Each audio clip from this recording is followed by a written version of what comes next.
너의 마지막 수학상 2-4-5 공통근을 갖는 방정식 얘기해 보도록 하죠. 네. 자, 진도 나가도록 하겠습니다. 칠판 좀 지울게요. 네. 우리가 현재 방정식에 대해서 뭘 배웠나 좀 돌이켜 볼까요? 2차 방정식 배웠죠. 네. 그리고 이제 2차 방정식의 근을 구하는 것 말고 할 수 있는 것들, 뭐 판별식으로 근의 상태, 네. 서로 다른 두 실근이냐, 중근이냐, 허근이냐, 혹은 근과 계수와의 관계도 알아봤죠. 네. 그러다가 이제 차수를 높여서 3차 방정식으로 갔고요. 그럼 고차 방정식을 푸는 걸 한번 알아봤었죠. 네. 그러다가 연립 방정식까지 왔죠. 이제는 또 이런 걸 얘기하게 됩니다. 공통근을 갖는 방정식. 공통근을 갖는 방정식. 먼저 공통근이라는 게 뭐냐 하면 네. 두 개의 방정식이 따로따로 존재하는 겁니다. 네. 그 예를 들어 볼게요. 예를 들어서 여기 x-1 곱하기 x-2는 0이라는 방정식이 있고 네. x-1 곱하기 x-3은 0이라는 방정식이 있어요. 네. 이건 연립 방정식이 아니에요. 네. 미지수가 하나잖아요. 네. 이때 여기에 근 x는 뭐가 나옵니까? 1또는 1 또는 2가 나오죠. 여기서의 x는요? 1또는 3. 그죠? 이때 이 1은 여기에서도 근이고 여기서도 근이죠? 네. 이런 근을 이 두 방정식의 공통근이라고 부릅니다. 그러니까 공통근은요, 없을 수도 있어요. 있는 게 좀 독특한 상황이죠. 일단 공통근이라는 것의 의미, 연립방정식이랑은 달라요. 네. 미지수의 종류가 하나입니다. 공통근의 의미는 fx는 0, 그리고 gx는 0. 각각의 이 두 개의 이제 x에 관한 방정식이 있을 때, 네. 이것을 모두 만족하는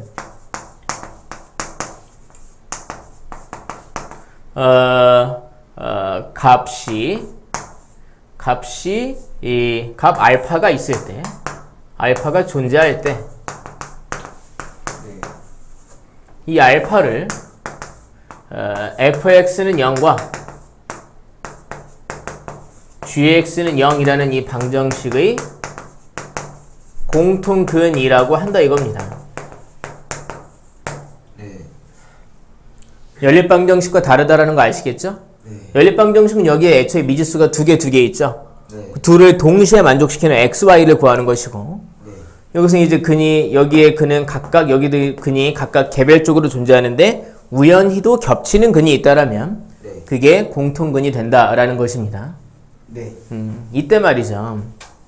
공통근을 갖는 방정식을 가지고 우리가 어떤 문제들을 풀게 되느냐.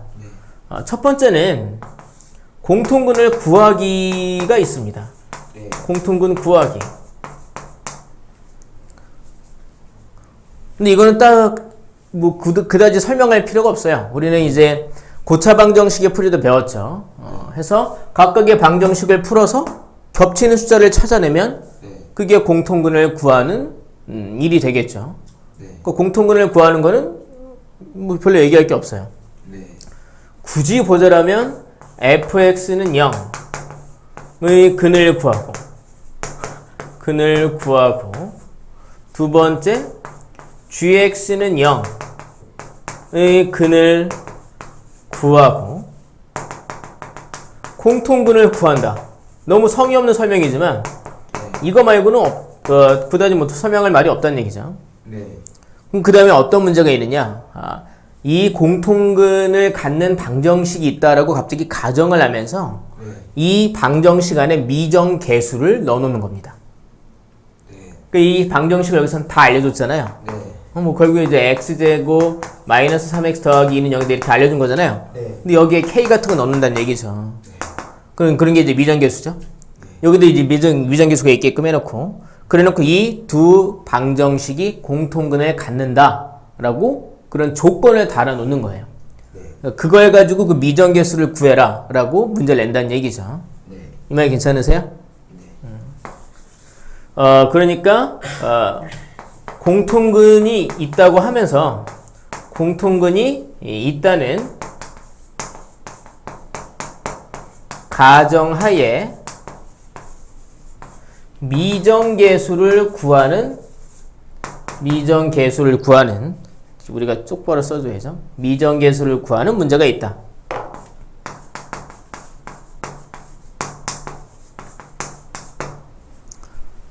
자, 제가 문제를 좀 풀어보고 예를 들어본 다음에 여기에 대한 해법에 대한 특징을 정리해 드릴게요. 네. 자, 보겠습니다. 183페이지 필수 예제 18번입니다. 자, 183페이지 필수 예제 18번. 사실 이 1번 스타일의 문제는 거의 나올 일이 없어요. 별로 의미가 없잖아요. 그냥 방정식 푸는 거를 두 개 해서 겹치는 걸 찾아내기만 하면 되니까. 괜찮습니까? 표정이 안 좋은데? 체한 거 아닙니까? 네, 그래요. 자, 뭐라고요? 아직 괜찮습니다. 네, x제곱 더하기 kx 마이너스 2는 0이다. 그리고 여기에 x제곱 더하기 2x 마이너스 k는 0이다. 이렇게 두 개의 방정식을 써놨어요. 얘는 연립 방정식이 아니에요. 그냥 각각 x를 근으로, 그러니까 x에 대한 2차 방정식 두 개를 썼는데 뭐라고 그랬냐면 이 두 방정식이 공통근을 갖는다고 얘기하는 거예요. 네. 갖는다고 얘기해 줬어요. 네. 그래 놓고 k를 구하라고 얘기했습니다. 네. 그럼 어떻게 구하느냐? 우리 얘 못 푸는데 네. 얘도 못 풀어요. k가 뭔지 모르니까. 그럼 어떻게 푸느냐? 공통근이 있다라는 게 가정이지 않습니까? 네. 그럼 처음에 그 공통근을 알파라고 해보는 겁니다. 네. 그리고 이 식을 다시 볼게요. 현재 여기는 x랑 여기는 x랑 똑같다는 보장이 없단 말이죠. 네. 근데 이제 그 공통근 알파라고 하면 얘를 만족시키는 x 중에 모두 다 알파가 있다는 거잖아요. 이 식이 이제 그러면 알파 제곱 더하기 k 알파 마이너스 2는 0. 여기는 알파 제곱 더하기 2알파 마이너스 k는 0. 이렇게 식이 나온다고요. 네. 이제 여기서의 알파는 서로 같은 거죠. 네. 여기서 k도 이제 뭐 당연히 서로 같은 거고요. 네. 얘는 이제 약간 좀 웃기지만 어떻게 되느냐? 마치 미지수가 두 개인 연립 2차 방정식처럼 돼버린 겁니다. 네. 그럼 여기서 이제 우리가 이제 k를 어떻게 구하느냐? 네. 알파를 구해도 k를 구할 수 있겠죠. 네. 근데 여기서 이제 이거 약간 받아들이기 어려운 얘기긴 한데, 이런 경우에 항상 어떤 식으로 계산을 해야 알파나 k를 구할 수 있는 문제가 나오느냐 하면, 네. 2차항을 소거하거나 네. 상수항을 소거하는 방식을 쓰면 알파나 k를 구할 수 있게끔 문제를 내고 있습니다. 네. 정리해 볼게요. 이렇게 미정계수를 구하라. 네. 근데 이게 공통근이 있다라고 얘기하면 네. 공통근을 알파라고 정해놓고 식을 쓴 다음에 네. 이 식에서 그러니까 얘는 이제 마치 연립 방정식처럼 돼버린 거죠. 네. 2차항을 소거하거나 상수항을 소거하면 알파나 k를 구할 수 있게 된다 이겁니다. 네. 상수항은 소거하는 게 좀 안 좋아 보여요. 네. 2차항은 소거하기 좀 좋아 보이죠? 네. 제가 이제 빼보겠습니다. 아니 빼는데 어떻게 해결된다는 겁니까 선생님? 생각할 수 있는데 보세요. k 알파에서 2알파 뺐죠. 네. 얘는 k 마이너스 2알파가 됐네요. 네. 얘는 마이너스 2에서 k를 뺐죠. 네. 마이너스 k를 뺐죠? 그럼 이게 플러스 k가 돼서 k 마이너스 2가 됐어요. 인수분해가 되죠. 네. 이렇게 조작된 문제를 내는 거예요. 그러면 이렇게 k 마이너스 1을 뽑아내면 여기는 알파가 남고요. 여기에는 더하기 1이 남게 되겠죠. 네. 그럼 우리 여기서 두 가지 주장을 할 수 있는 겁니다. 하나는 k가 2라는 주장을 할 수 있고요. 네. 또 하나는 알파가 마이너스 1이라는 주장을 할 수 있죠. 네. k가 2면 말 그대로 여기서 공통을 갖게 하는 k 값을 우리가 바로 구하게 된 거죠. 네.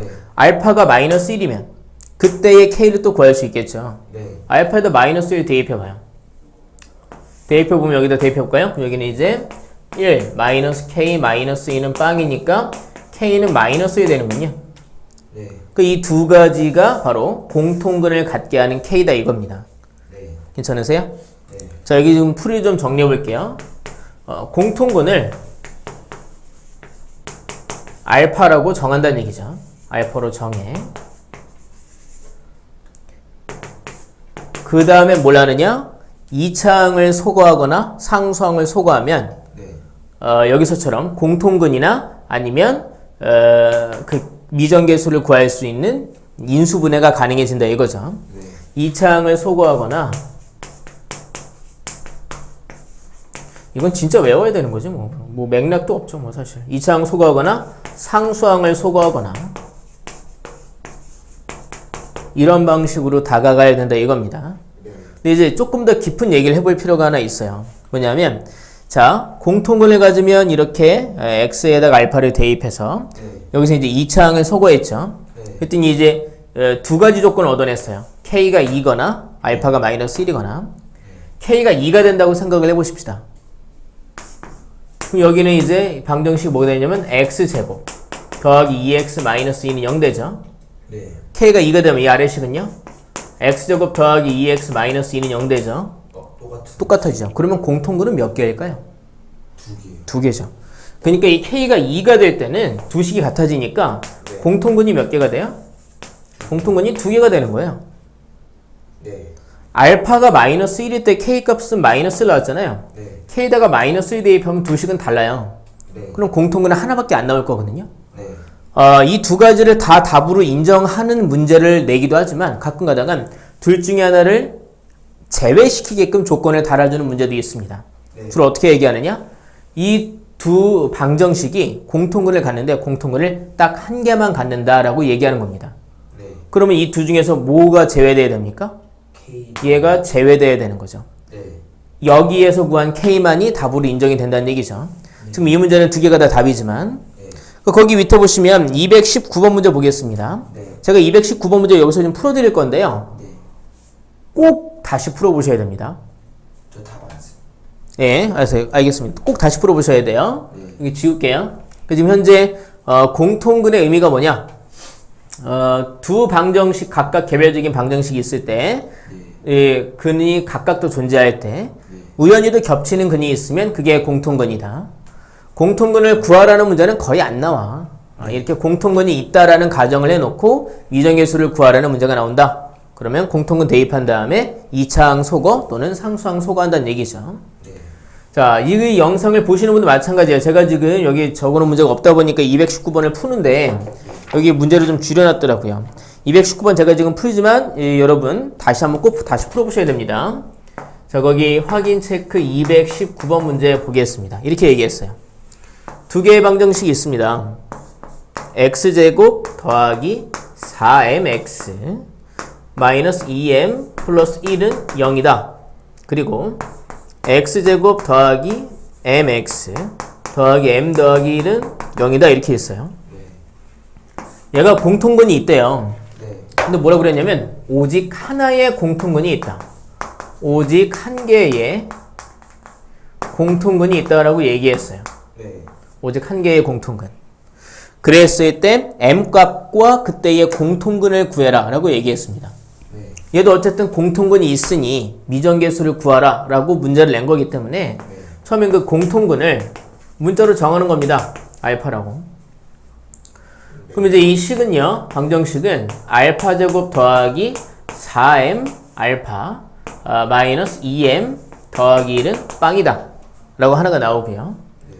그 다음 밑에는 알파 제곱 더하기 m 알파 더하기 m 더하기 1은 빵이다 라고 나온다는 거죠. 네. 자, 2차항을 소거하거나 상수항을 소거하거나 생각을 해봐야 되는데 이 경우도 상수항이 깔끔하게 지워지진 않는군요. 네. 알파 제곱을 지워보겠습니다.